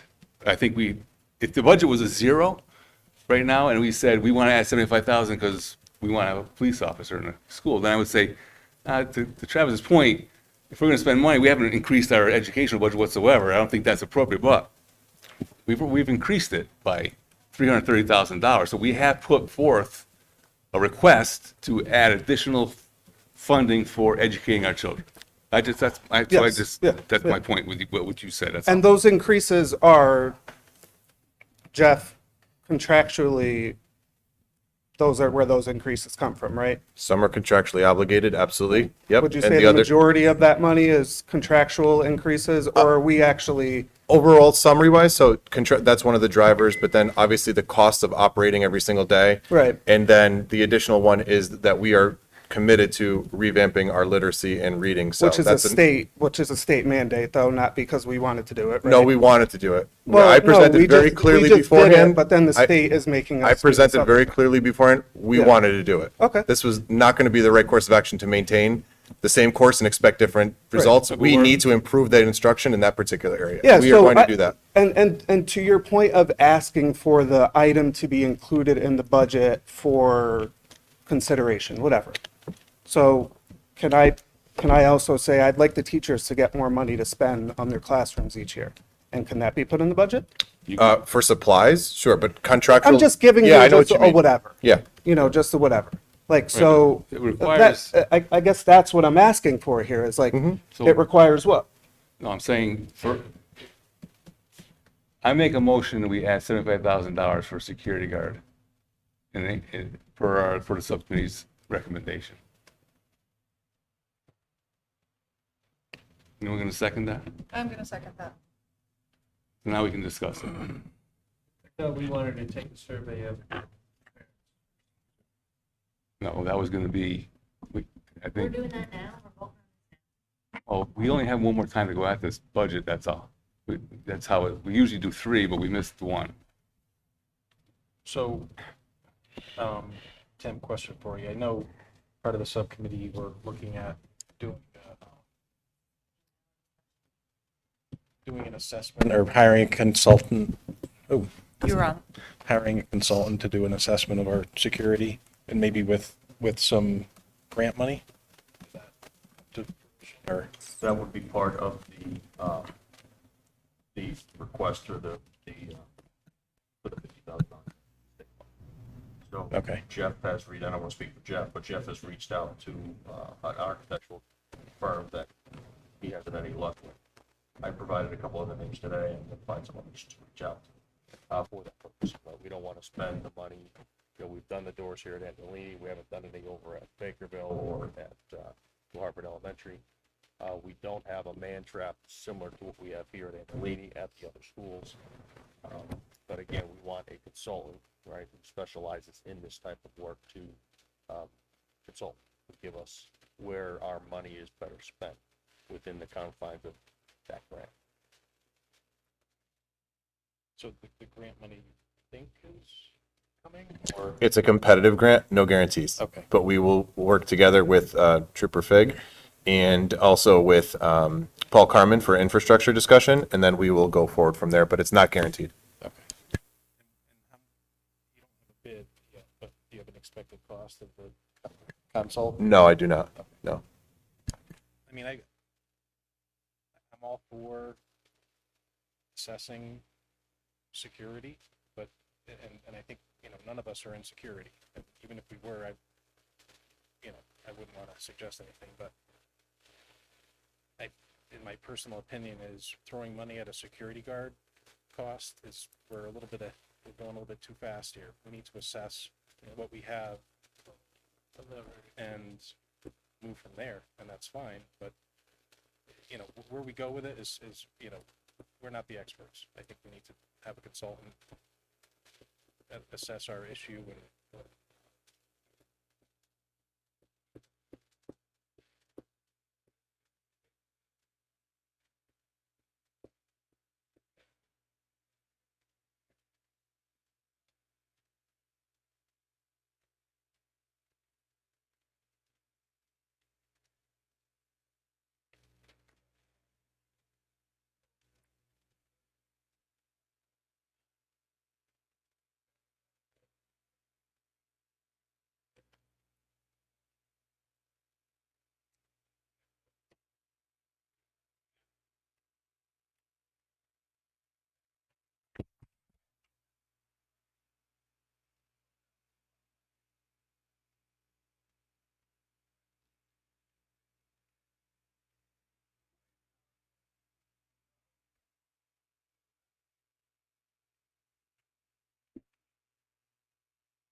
Jeff, what do you think the timing, right? We talked about getting the survey out, to get community input by the end of the week.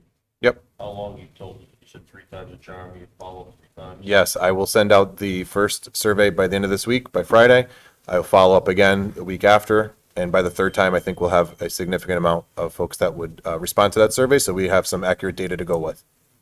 Yeah. So I think our thought at the subcommittee level is that we should, as Tom said, earmark money for look at percent increases, both dollars and percentage wise, reflecting it in, and should the community not support it, it comes out before presentation.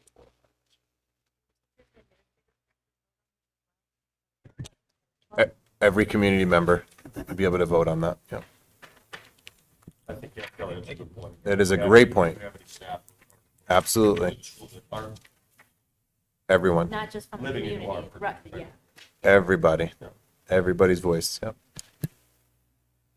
But then, let's say we hire a consultant and they say, okay, you need to spend $50,000 on these measures to make your school secure, on top of if you want to hire a armed guard.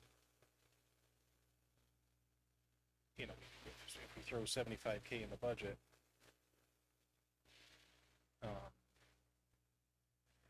is it just a security fund for, I think based the on two- the I think consultant's the two different request? items, Carl. I think you've got the 75,000 is for the armed guard, and then there's another capital fund for the improvements that you use the grant for. I don't think the intent was to use the grant against the armed guard. All right, so there's two schools of thought as we met as a subcommittee level. Is one is securing our walls, securing our perimeter. But if someone's inside, how do you stop that threat inside the building? So that's the armed guard versus what we do to secure our walls. Right? If someone gets in, they're in. How do you stop that? Right, versus if someone's outside, you're stopping, say, with window film, with ballistic glass or film. don't we need a consultant to assess that risk? Correct. Correct. So the consultant would assess the risk of securing our walls, right? Securing making every attempt to keep somebody out, right? But that's never foolproof. Right? So if someone's in here, there are again two different risk assessments I think we're looking at between this armed guard and securing the walls, which we so. I think we're just way too early in this whole analysis to throw money at a security guard. I'm fully supportive of a consultant, but I feel like we don't know what we don't know. All we're asking for is to put the money to secure a line in the budget. With this money, like Tom said, we can always take it out. Why can't we just put it in, why don't we do the survey first, and then if, we think the community is behind it, we can add it in. What's the difference? Is there a difference here? Shouldn't we get feedback first? I'm open to doing it either way. Yeah, So let me understand, it's a placeholder for security. $5,000 budget for the armed security guard, per the recommendation.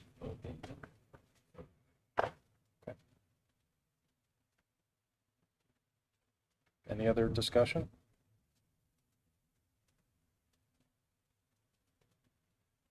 Everyone understand the motion? All those in favor? Opposed? Mary, Is opposed. Is that what your intent was, Mary? Yes. Thank you. Motion, any abstentions? I don't think we had any. Motion is denied.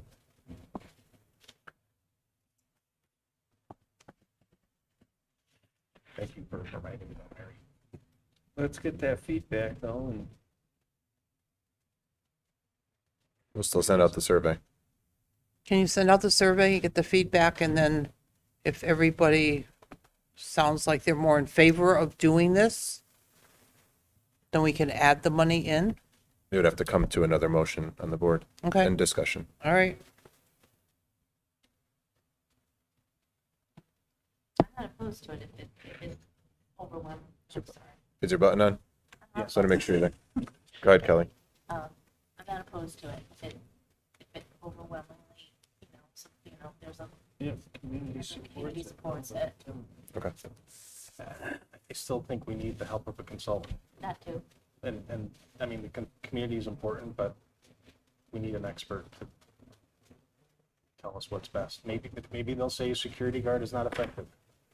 I've read studies that say that. I'm not saying I believe that necessarily, but I don't know. Will you still be able to use that grant money for the consultant regardless of our discussion here, Tim The, or Jeff? yeah, the security grant, the round that's been placed out recently would cover consulting fees, but also any other retroactive. Maybe some improvements Yeah. as well, and that can happen regardless of this discussion. Yeah, right? and I believe that's capped though at $50,000 with priorities given to districts that have little to no security. So no matter what, we're gonna have a consultant come through and go through the schools. We don't have We any. don't That- have any There's nothing guarantee in the we'll get budget. that money. That would have to be added to There's nothing in capital. the budget currently for school security other than the 15,000 for the village. Correct. So there's no consultant, right? Again, we're going on, we get grant money, we get to do something. Correct. Assuming we get the grant money. Yes, not Assuming you guaranteed. get It's the a grant money, competitive. that doesn't need to go into any budget or anything like that. That can just happen regardless. Yeah, it's a competitive grant, not guaranteed. And you'll have a, I don't. I know the deadline is April 28th that was announced. I don't know when the recipients will be notified as of today. I don't know yet. if we don't get the grant money, do you know what an estimated cost would be? I do not. I've been trying to reach out without luck, via email, via phone. Are they really busy? That or they're bigger than our need or our request for the size of our district. Don't know that. Haven't heard back yet. But you do have other ones after tonight's meeting that I you're will. going to contact. Yes, I will. And are there other districts or maybe contacts that you have that might know what an estimated cost would be for that? Like, so we could put it in the budget? I could reach out to former state troopers that I've known or previous districts that I've worked with to get a ballpark. But again, the size of those districts are much larger than what we're currently asking. Okay. I mean, if it's 5 or 100,000. I don't know. Yeah, I don't know. I don't know. Okay.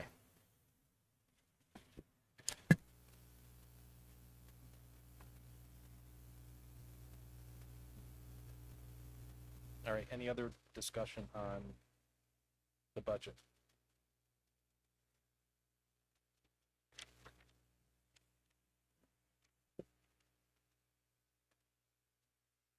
All right, moving on to routine business, we have the approval of the minutes. I'd like to make a motion to.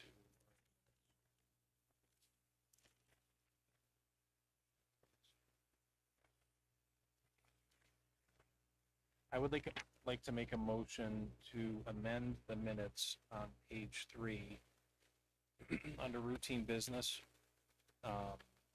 second paragraph, where it says the actual comment that was made in public. It was Ms. Maroney's intent not to have that comment published. So I would like her quote to be removed from the minutes and just leave it at that. We did, but then it became part of the minutes of that meeting, so, in public record. It's a perpetual issue, so I'm not even gonna say what she said. We want that one sentence deleted. I'll make a motion that we do that. Is that what you need? You can second it. I think I was. Oh, I'll second it then. Thank you. Any discussion? All those in favor? Mary? Okay. Opposed? 2 abstentions. Tom and Mary abstain. Thank you. Did I make a motion to approve the amended minutes? No, I have to Now do I have that. to. Now I'd like to make a motion to approve the amended minutes for January 17th, 2020. I'll second it. Any discussion? All in favor? 2 abstentions. Mary, right? Are you abstaining? And Tom? Thank you. All right. Personnel, Jeff. All right, with great pleasure, I wanted to introduce everyone to Michael Lynch, who's been sitting so patiently in the audience. This is Michael Lynch, our Director of Student Services, here live in the flesh. And I also want to give him an opportunity to introduce his assistant, who couldn't join us this evening, but wanted to give him that pleasure of doing that. Yeah, you could come over. Thank you for the warm welcome. It's been great to get to know all the staff and everybody here. So be part of this team. So it's been great. And having Kelly and Snowden back, she worked in the district for I believe about 10 years. She knows a lot of people. It's very good relationships with a lot of people. It's great having her on staff. So Jeff said we're now a full team. It's great to be part of it and have everybody here. So, yeah, she just started Monday. Seems like she's been here many more weeks.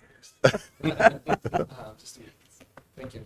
Thanks, Mike. Thank you. Thank you, Welcome. Michael. Welcome. Glad to have you.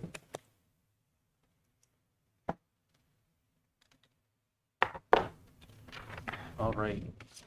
Thank you for that. Moving on to the expenditure. On the expenditure report.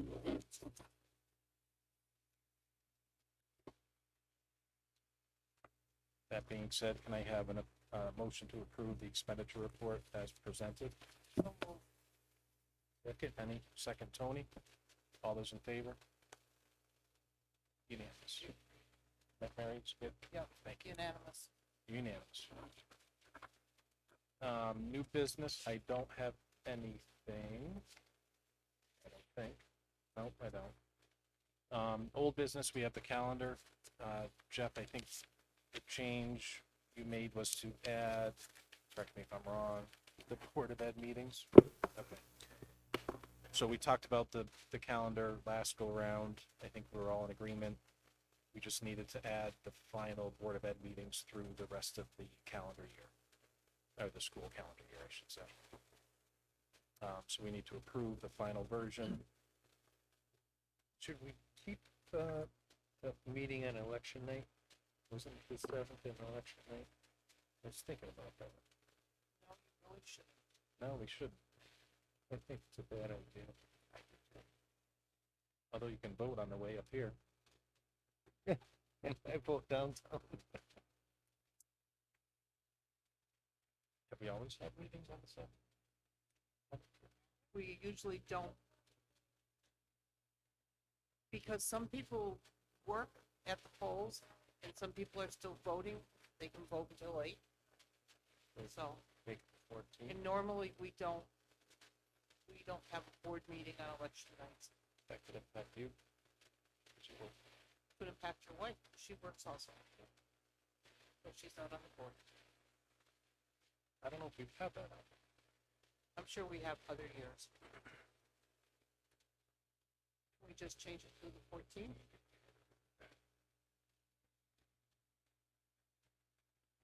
Sure, Oh, yeah, we could do we that. can. Yeah, that's a good point. Just leave it the way it is. That's easier. Yeah.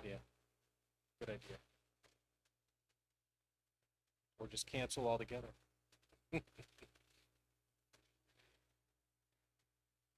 Second? Anyone? I'll second. Any seconds? Any other discussion? All those in favor? Carrie? Mary, do you agree? Mary. Do we lose her? Mary, can you hear us? Is she stuck on camera or no? No. No. No. Mary, can you hear us? Apparently not. No.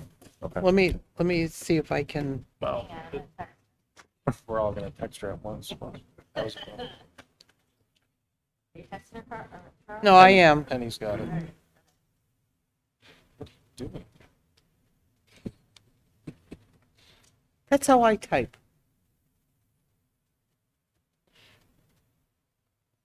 She agrees. Okay, unanimous.